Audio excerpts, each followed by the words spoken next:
महान होते हैं वो लोग जो देश के काम आते हैं। महान होते हैं वो लोग जो देश के काम आते हैं। वतन पर मरकर भी वो अमर हो जाते हैं। वतन पर मरकर भी वो अमर हो जाते हैं। नमन करते हैं हम उन वतन पर मिटने वालों को। नमन करते हैं हम उन वतन पर मिटने वालों को, जिनकी खातिर आज हम चैन की सांस ले पाते हैं। आदरणीय प्राचार्य महोदय, उप प्राचार्य महोदय, शिक्षकगण और मेरे साथियों, आज पराक्रम दिवस के मौके पर मैं नेताजी सुभाष चंद्र बोस जी के जीवन के ऊपर प्रकाश डालना चाहती हूँ। लड़ने आजादी की लड़ाई, लड़ने आजादी की लड़ाई जिसने आजाद हिंद फौज बनाई थी। भारत का वो वीर सपूत, भारत का वो वीर सपूत जिसने सभी भारतीयों को आजादी की राह दिखाई थी, आजादी की राह दिखाई थी। तुम मुझे खून दो, मैं तुम्हें आजादी दूंगा।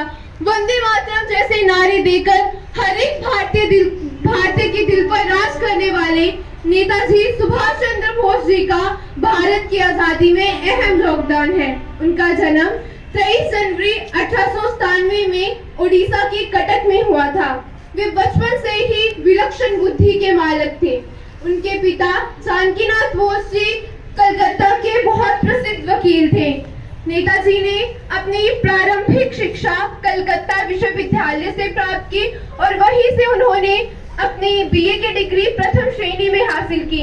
आगे की पढ़ाई के लिए 1919 में वो इंग्लैंड चले गए। वहां पर उन्होंने भारतीय सिविल सर्विसेज की परीक्षा उत्तीर्ण की, परंतु ये भारत का वीर सपूत कब तक अंग्रेजों की गुलामी को सह सकता था।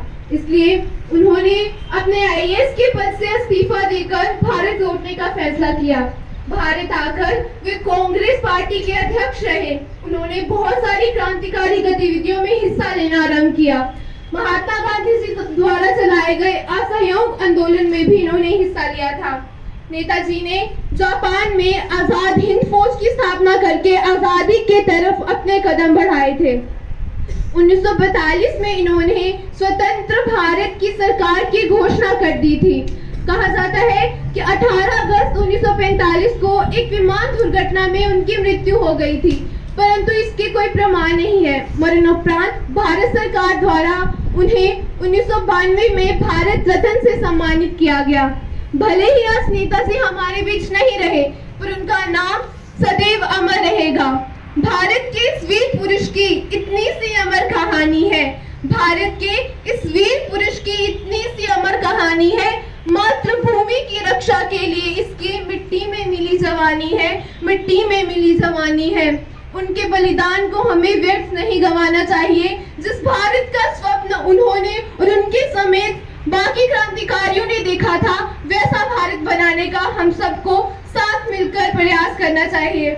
और ये तभी संभव है जब हम समझेंगे कि लुटेरा अगर आजाद है, लुटेरा अगर आजाद है तो अपमान सबका है। लुटेरा अगर आजाद है तो अपमान सबका है। लूटी है एक बेटी तो लूटा सम्मान सबका है। लूटी है एक बेटी तो लूटा सम्मान सबका है। इंसान